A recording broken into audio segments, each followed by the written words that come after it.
Salam damai sejahtera dalam Kristus Yesus kepada Anda semua. Kiranya Anda senantiasa di dalam keadaan yang sehat dan di dalam rahmat anugerah Tuhan. Mari kita melanjutkan pembahasan mengenai kehidupan orang Kristen, kehidupan gereja di dalam sudut pandang perampungan zaman ini dan kedatangan Tuhan.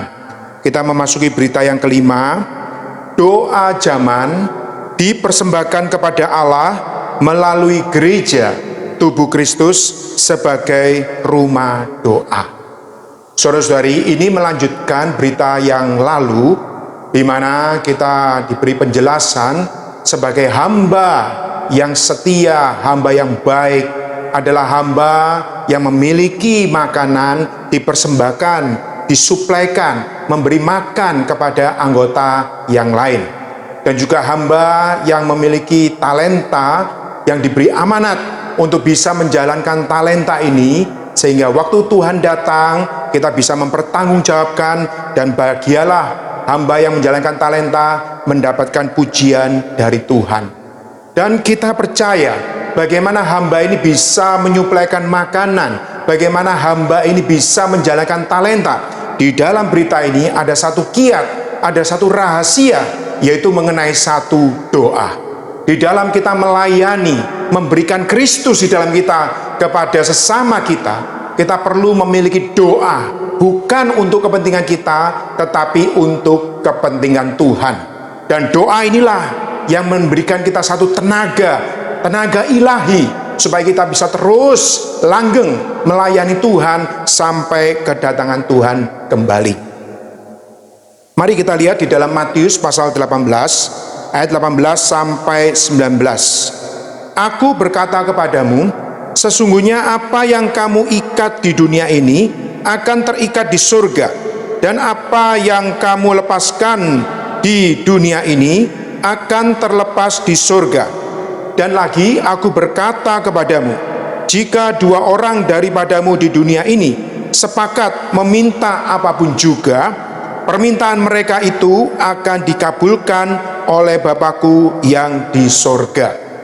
Saudara-saudari, ini adalah satu perikop ayat di mana Tuhan mewahyukan kepada murid-muridnya mengenai aspek gereja secara lokal, di mana gereja di muka bumi ini yang adalah satu tubuh Kristus dan diekspresikan di dalam lokalitas.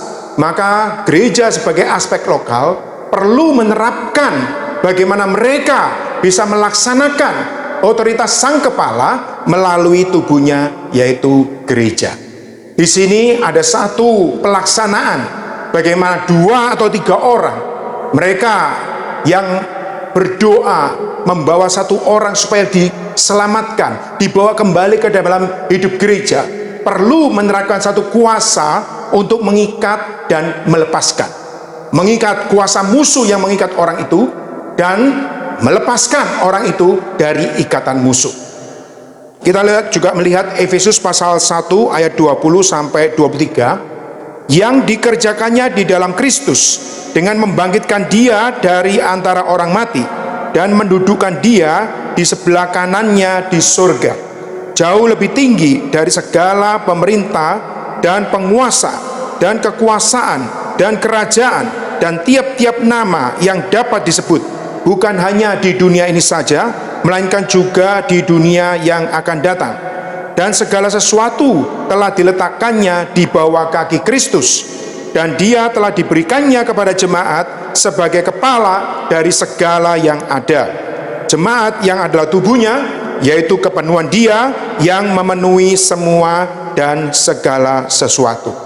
Saudara-saudari, kitab Efesus di dalam pasal 1 ini, di mana Rasul Paulus menceritakan bagaimana Kristus yang telah menang melalui pelayanannya di bumi, dia melalui mati dan bangkit, dia telah menang dan dia telah dimuliakan oleh Allah, telah ditinggikan, dan dia memiliki satu kuasa, yaitu kuasa yang bagaimana dia dibangkitkan dari antara orang mati, kuasa yang mendudukan segala sesuatu, dan kuasanya bagaimana dia diberikan kepada gereja sebagai kepala yang ada.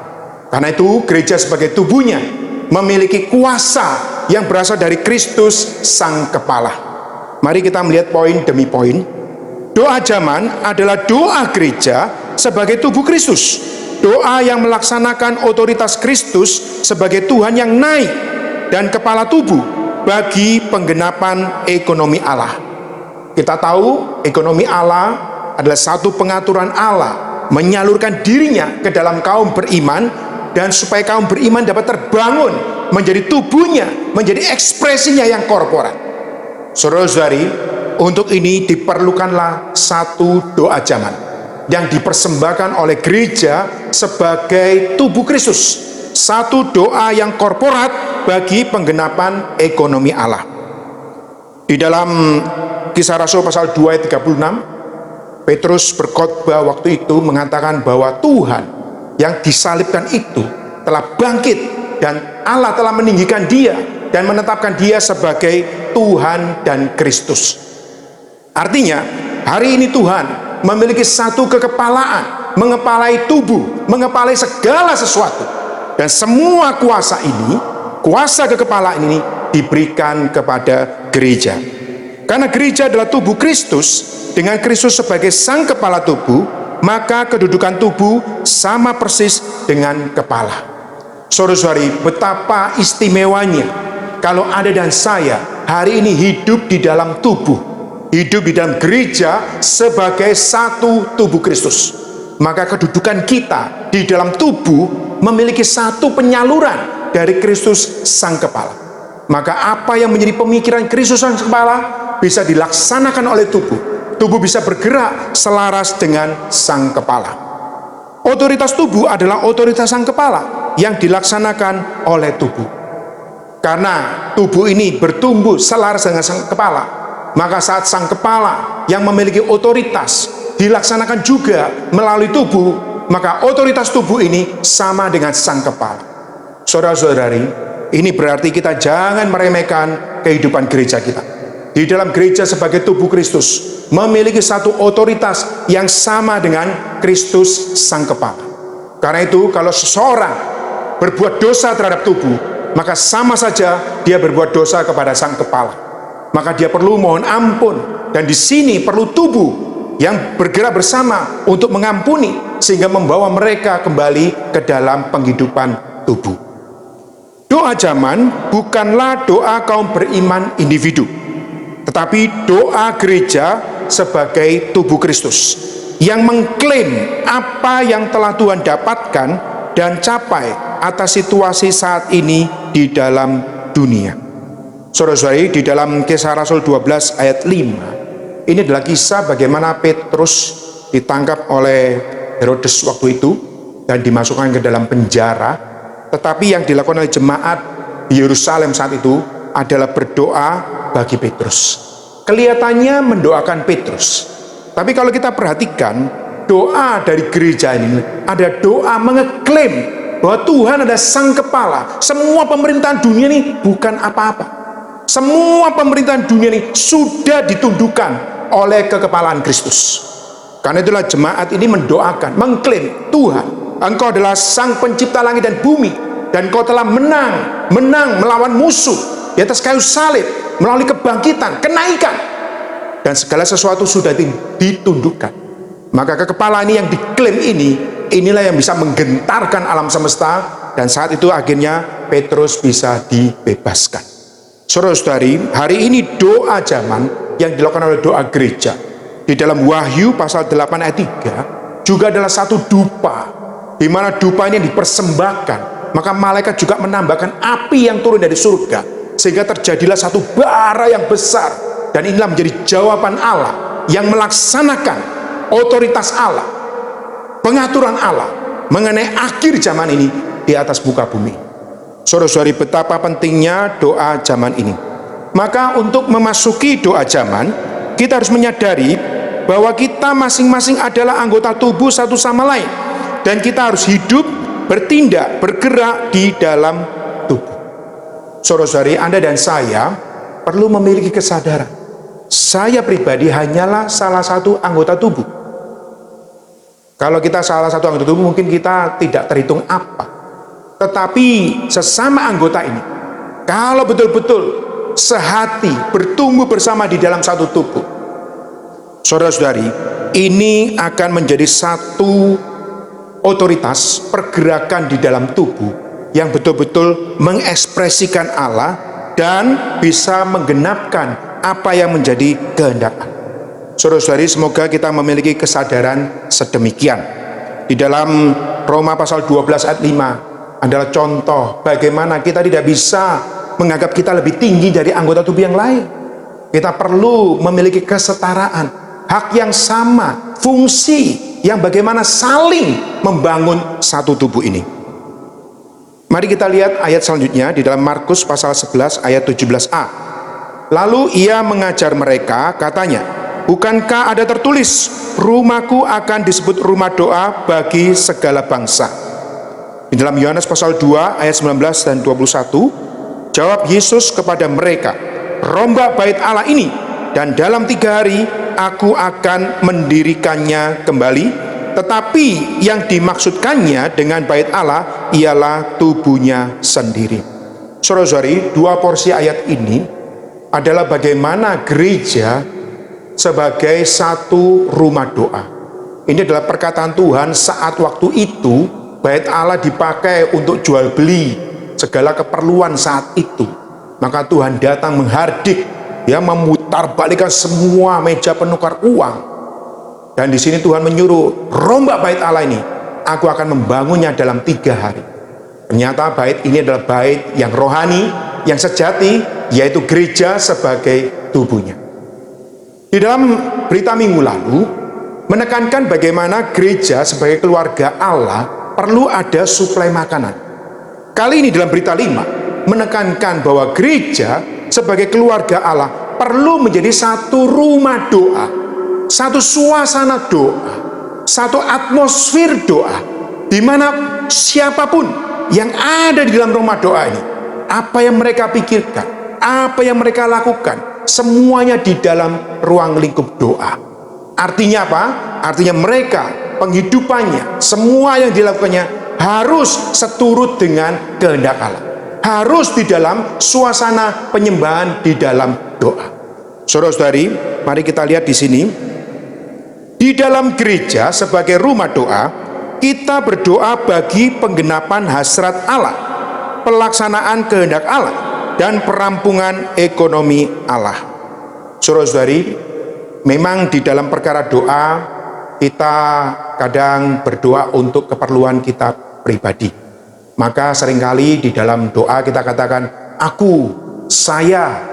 Tetapi kali ini ada satu poin doa yang lebih unggul, lebih penting dari doa pribadi.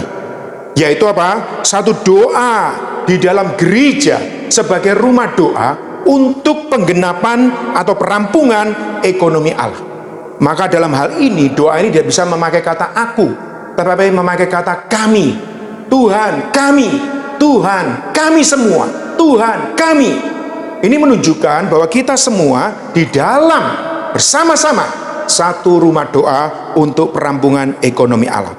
Di dalam Efesus pasal 3 14-21, ini adalah doa Rasul Paulus, tapi bukan doa untuk kepentingan pribadi Rasul Paulus, tapi adalah doa supaya gereja bisa menjadi rumah Allah. Bagaimana Kristus bisa mengatur dengan kuat kuasanya supaya semua anak-anak Allah bisa bertumbuh di dalam hayat Allah. Di dalam rumah doa kita hidup dan melayani sebagai seorang manusia pendoa.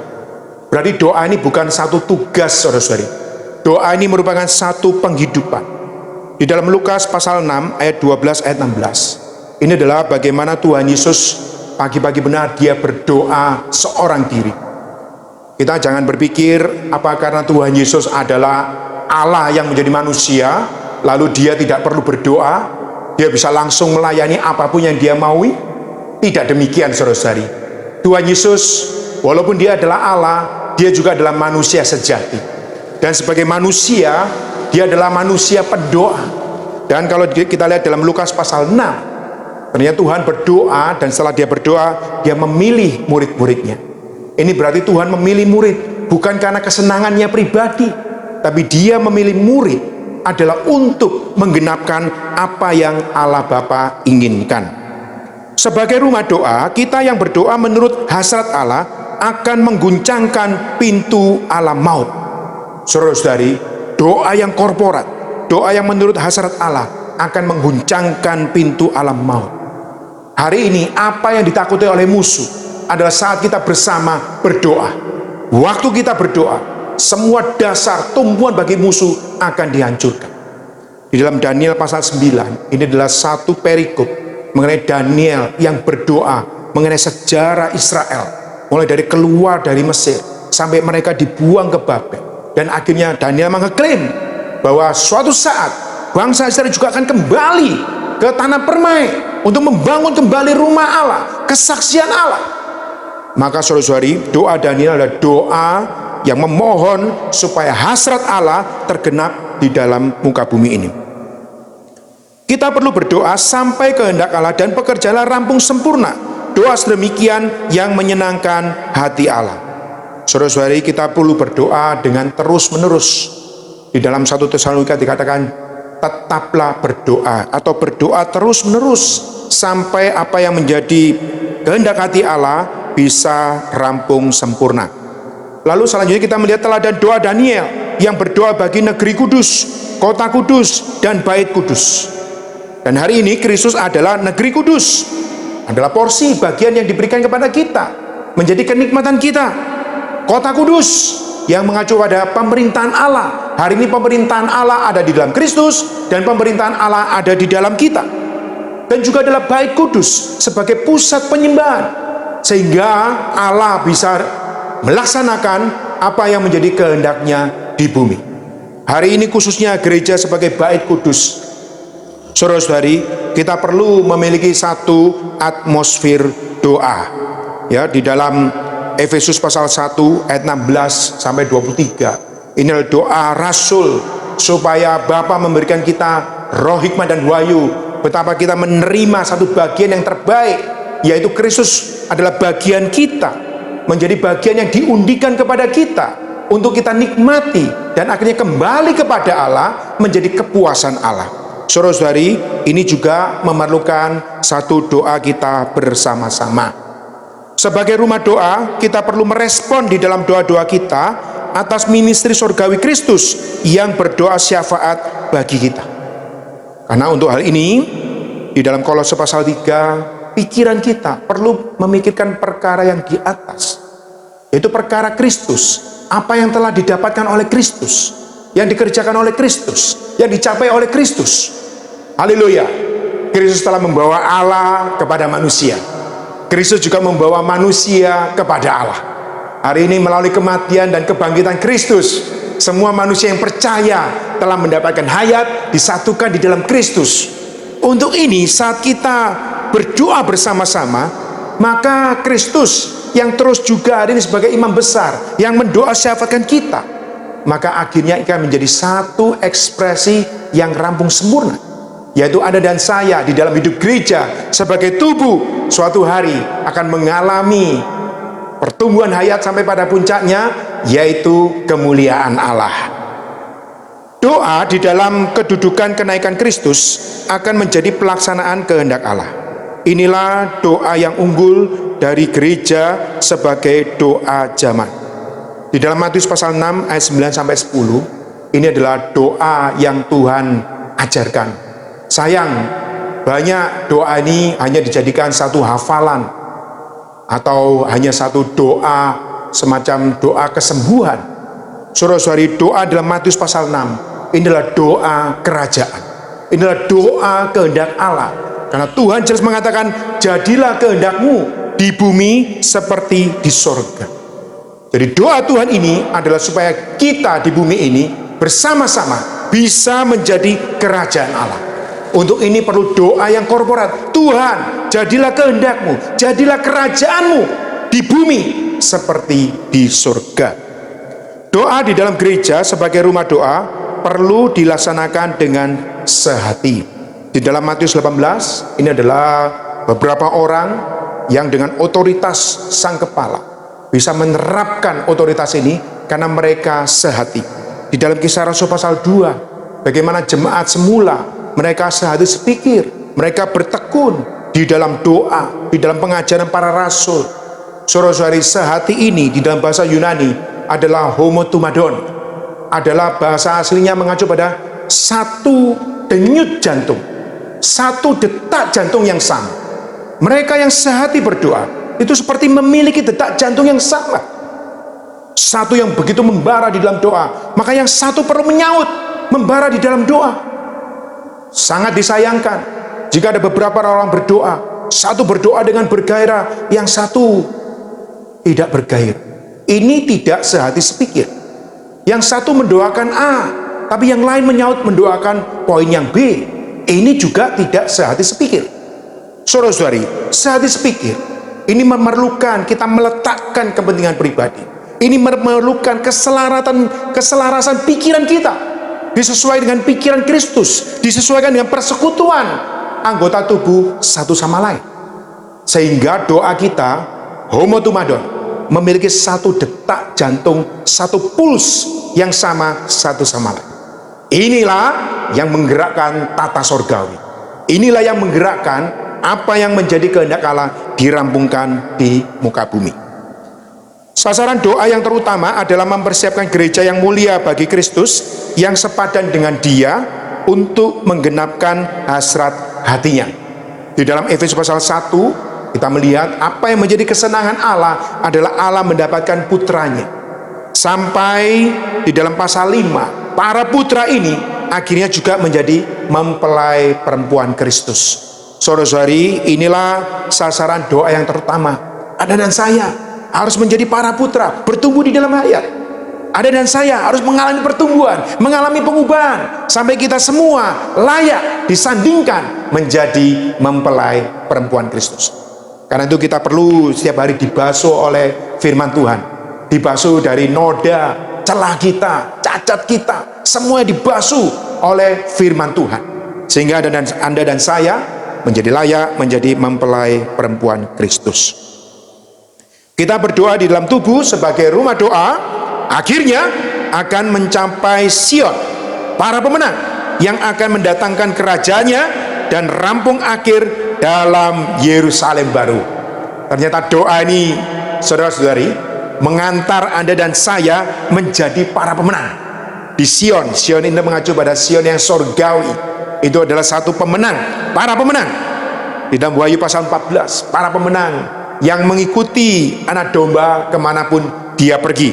Dan para pemenang ini yang merampungkan Yerusalem baru, yang akan turun dari sorga menjadi satu kesaksian di muka bumi ini, di mana di dalamnya adalah Anda dan saya berdoa, melayani Tuhan, hidup gereja, melaksanakan otoritas kepala di dalam otoritas tubuh, sehingga hanya Kristus yang dipermuliakan dan musuh semakin dihancurkan. Semoga Anda dan saya di dalam hidup gereja bersama-sama terus berdoa di dalam doa zaman ini untuk merampungkan sampai kedatangan Tuhan kembali. Puji Tuhan, amin.